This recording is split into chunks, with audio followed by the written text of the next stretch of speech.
নিযুক্ত মাননীয় প্রধান উপদেষ্টাকে অনুগ্রহপূর্বক শপথ পাঠ করানোর জন্য মহামান্য রাষ্ট্রপতিকে বিনীত অনুরোধ জানাচ্ছি। বিসমিল্লাহির রহমানির রহিম। প্রধান উপদেষ্টার শপথ। আমি মোহাম্মদ ইউনুস সশ্রদ্ধ চিত্তে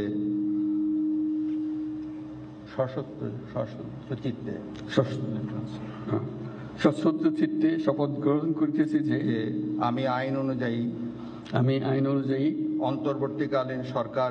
অন্তর্বর্তীকালীন সরকারের প্রধান উপদেষ্টা পদের কর্তব্য বিশ্বস্ততার সহিত পালন করিব।